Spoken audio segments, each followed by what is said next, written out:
Welcome to my channel Bharati's kitchen. আমি ঝিঙে দিয়ে আজকে একটা নতুন রেসিপি বানাবো। দেখে নাও আমি কিভাবে বানাচ্ছি। দেখো, ঝিঙেগুলো আমি ঠিক এইভাবে কেটেছি বড় বড় করে। এখানে একটা আলু আমি গোটা গোটা করে কেটে নিয়েছি। এখানে আমি মাছের ডিম নিয়েছি, মাছের ডিমগুলো আমি পিস পিস করে কেটে নিয়েছি। মাছের ডিমে আমি লবণ দিয়ে দিচ্ছি, হলুদ দিয়ে দিচ্ছি। এবার এগুলো আমি খুব ভালো করে মেখে নিচ্ছি। এইভাবে মেখে নিতে হবে। একটা পাত্র নিয়েছি, তার মধ্যে আমি 4 চামচ বেসন দিয়ে দিচ্ছি।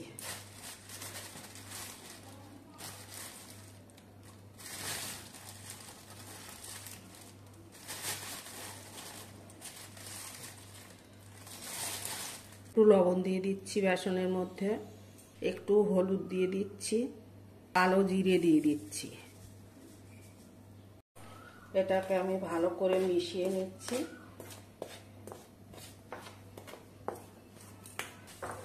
জল দিয়ে দিচ্ছি অল্প করে।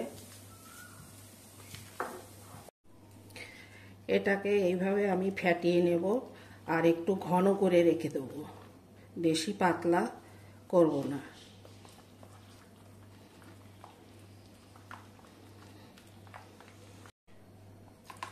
মাছের ডিমগুলো এর সঙ্গে মেখে আমি ভেজে ফেলবো। এরকম করে মেখে নিয়ে এরকম করে রেখে দেবো।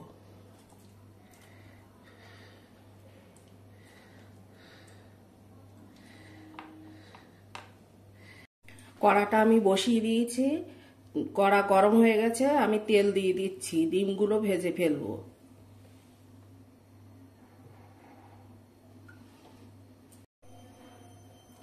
তেলটা গরম হয়ে গেছে, আমি মাছের ডিমটা দিয়ে দিচ্ছি। উল্টে পাল্টে ভেজে নেব লাল লাল করে। এরকম লাল লাল করে ভাজতে হবে।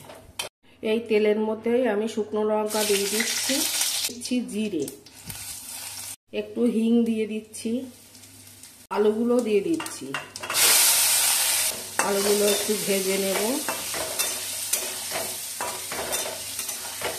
আদাটা দিয়ে দিচ্ছি, কাঁচা লঙ্কাগুলো দিয়ে দিলাম, ধনে গুঁড়োটা দিয়ে দিলাম, জিরে গুঁড়োটা দিয়ে দিচ্ছি, লবণ অল্প করে দিচ্ছি, হলুদটা দিয়ে দিলাম।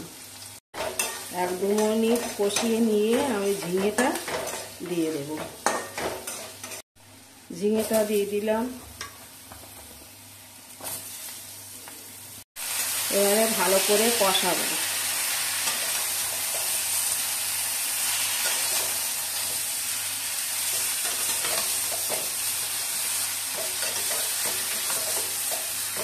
ডিমগুলো ভাজার পরে এই অবস্থায় হয়েছে।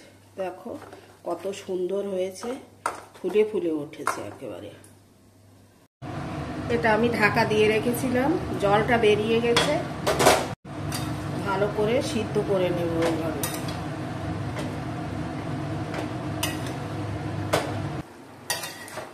ঝোলটাও অনেক গলে গেছে, অল্প একটু জল দেবো কিনা ভাবছি। আলুটাও গলে গেছে, ভাবছি আর জল দেব না। দেখ, ডিমগুলো দিয়ে দিচ্ছি।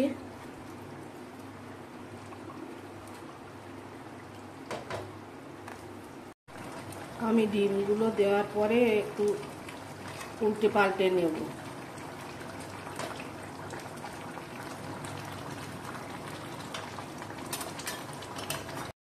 রান্নাটা আমার হয়ে গেছে, আমি এবার নামিয়ে নেব।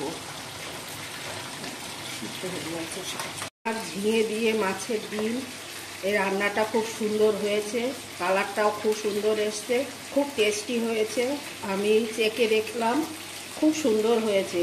তোমরা বাড়িতে এইভাবে বানিয়ে দেখো এবং আমাকে একটা কমেন্ট করো কেমন হয়েছে।